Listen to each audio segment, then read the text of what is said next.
부산진 믿음의 가족 여러분, 오늘도 십자가의 은혜와 부활의 능력이 사순절의 이 기간 우리 가운데 충만하게 되시기를 바랍니다.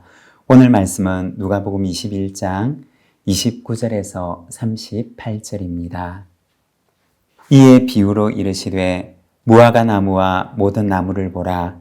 싹이 나면 너희가 보고 여름이 가까운 줄을 자연히 아나니 이와 같이 너희가 이런 일이 일어나는 것을 보거든 하나님의 나라가 가까이 온 줄을 알라.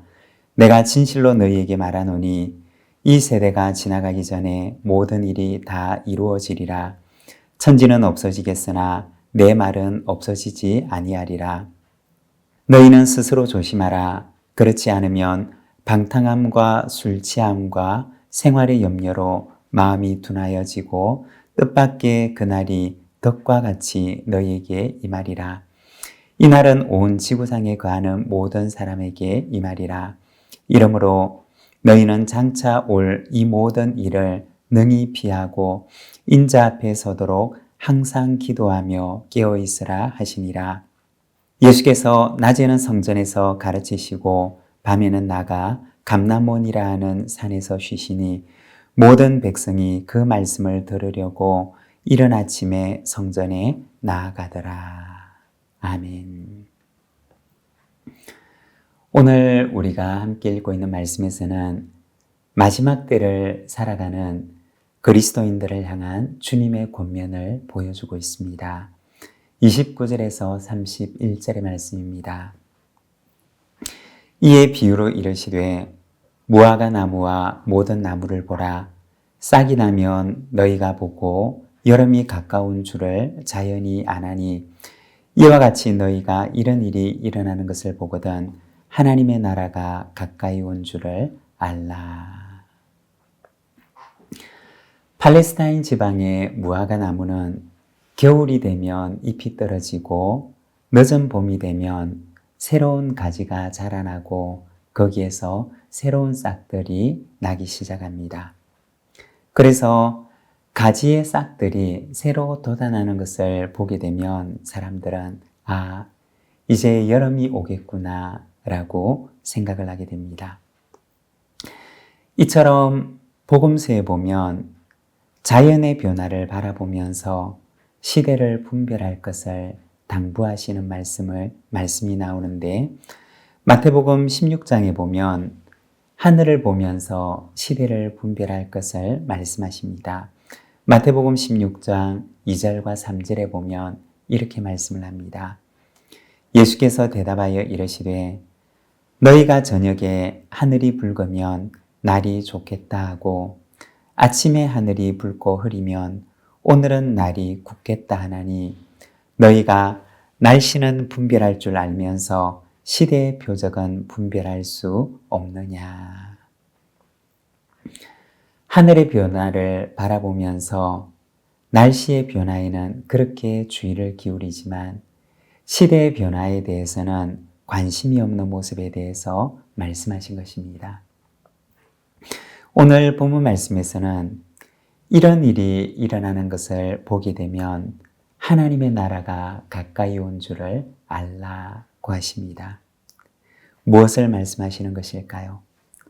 하나님 나라에 대해서는 무관심한 이 세대를 향해서 말씀하시는 것입니다. 이러한 세대를 향해서 하나님의 나라가 하루하루 다가오고 있음을 알 것을 당부하시는 것입니다. 34절입니다. 너희는 스스로 조심하라. 그렇지 않으면 방탕함과 술 취함과 생활의 염려로 마음이 둔하여지고 뜻밖의 그날이 덕과 같이 너희에게 임하리라. 여기 방탕함과 술 취함이라고 하는 것은 둘 다 술에 깊이 취해 있는 상태를 가리키는 말입니다.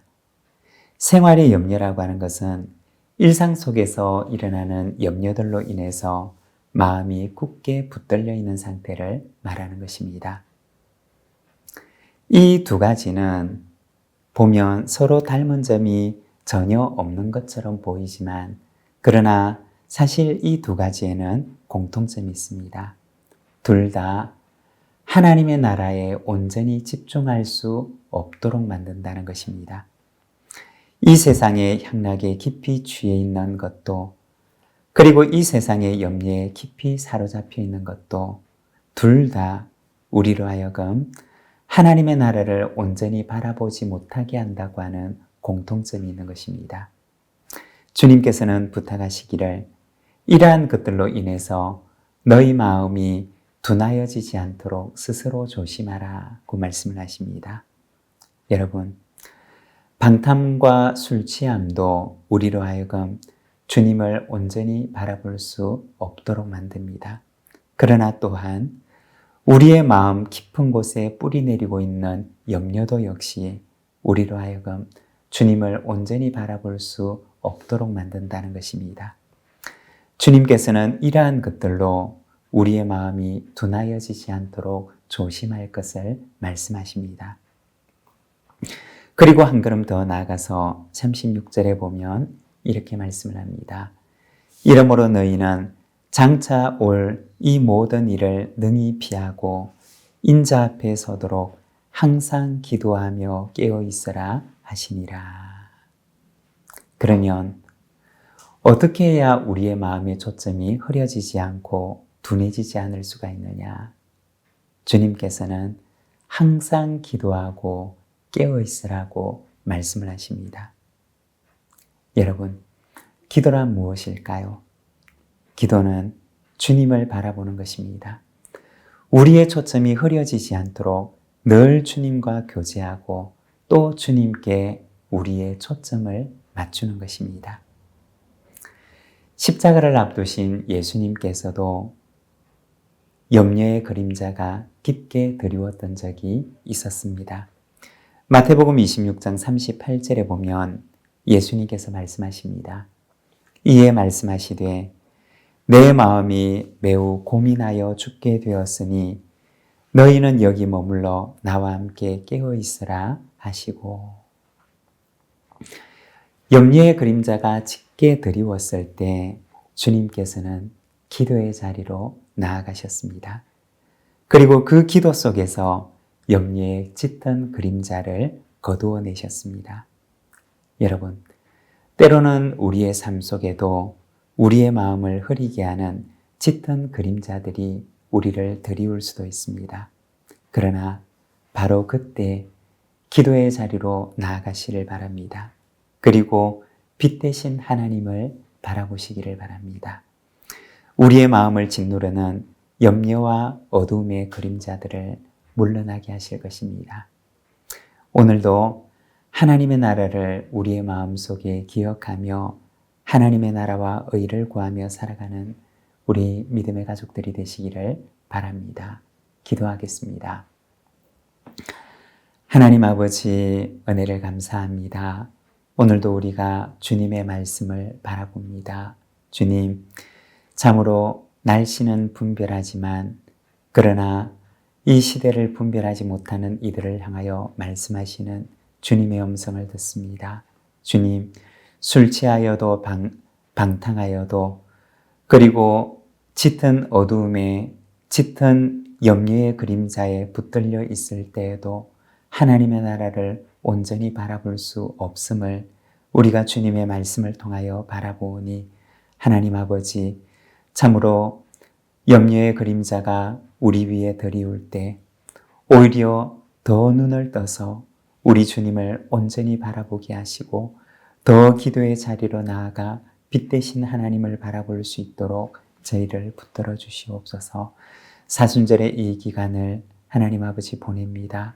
우리의 몸과 마음을 붙들어 주시고 우리의 온 마음을 온전히 하나님을 바라보는 시간이 되도록 인도하여 주시옵소서. 예수님의 이름으로 기도드립니다. 아멘.